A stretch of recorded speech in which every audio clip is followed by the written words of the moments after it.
कितना जोश, कितनी आस्था, कितनी श्रद्धा आप लोगों में यहाँ।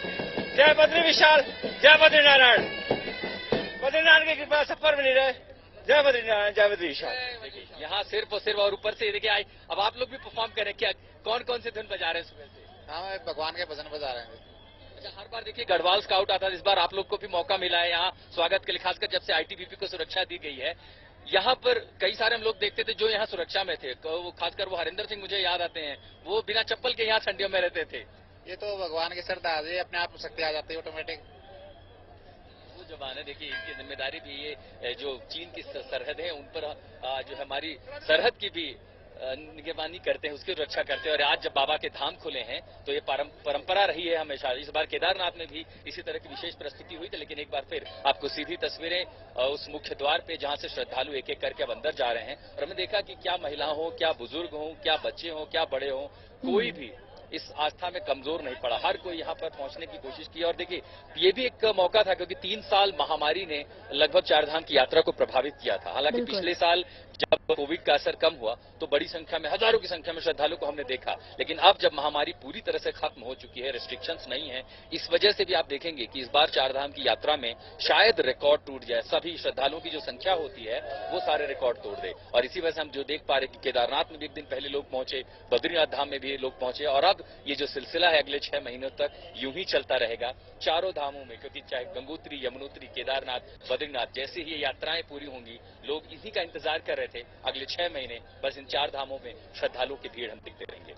बिल्कुल आशुतोष, ये उत्साह हो भी क्यों ना, क्योंकि 6 महीने का लंबा इंतजार और महामारी के बाद पिछले साल जरूर यात्रा की थी श्रद्धालुओं ने, लेकिन फिर भी कहीं ना कहीं मन में डर था कोविड को लेकर, महामारी को लेकर। लेकिन अब तो वो डर भी खत्म हो गया है। तो श्रद्धालुओं की आशा देखते ही बन रही है। सरकार की तरफ से क्या तैयारियां की गई हैं, जरा उसके बारे में भी बताएं।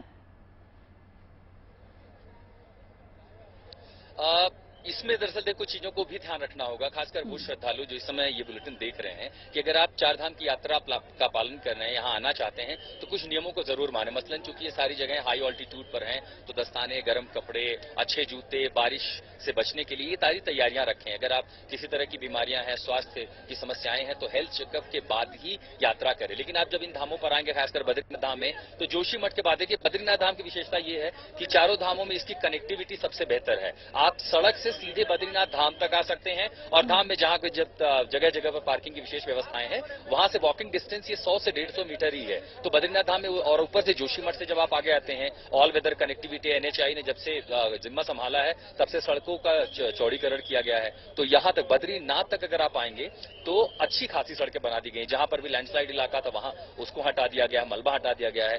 तो यहां पर आने के लिए तो सारी व्यवस्था है। उसके बाद जगह जगह पर जो है रजिस्ट्रेशन की व्यवस्था है। जो लोग, क्योंकि सरकार ने कहा था, प्रशासन ने, कि इस बार जब आप चल रहे हैं तो पहले रजिस्ट्रेशन जरूर करवा ले, ताकि ये पता रहे कितने यात्री जा रहे, यात्रियों की संख्या का अंदाजा लगाया जा सकेगा। स्वास्थ्य के लिए विशेष व्यवस्था की गई है, जगह जगह पर हेल्थ सेंटर लगाए गए हैं, डॉक्टर्स यहाँ आसपास भी मौजूद है किसी तरह की समस्या हो। उसके बाद जितने सराय हैं सब किसी को पहले उसकी जिम्मेदारी देखी गई थी, उनकी व्यवस्था देखी गई थी कि वहां पर्याप्त बिजली हो, पानी हो, ताकि हजारों की संख्या में सैलानी आएंगे, श्रद्धालु आएंगे, तो उनको सड़क पर न रहना पड़े। अब देखिए ये भी जो आप तस्वीर देख पा रहे हैं भीड़ भाड़ से, इसी से अंदाजा लग रहा होगा कि आखिर जैसे ही महामारी से देश को निजात मिली है, दुनिया को निजात मिली है, तो कितने सारे लोग होंगे जो इस आस्था के पर्व में डुबकी लगाना चाहेंगे। क्योंकि ये चारधाम की यात्रा अपने आप में सनातन संस्कृति का सबसे बड़ा पर्व है। और जब ये पर्व शुरू हुआ है तो महज 6 महीने का वक्त है, लेकिन इसमें भी देखिए 3-4 महीने खराब हो जाते हैं। जून के बाद जब बरसात शुरू होगी तो मानसून के चलते पहाड़ों में लैंडस्लाइड शुरू होती है, तब यात्रा काफी फीकी पड़ जाती है। और उसके बाद फिर सितंबर से लेकर के अक्टूबर तक जब कपाट बंद होने वाले होते हैं, तब भीड़ भाड़ होती है।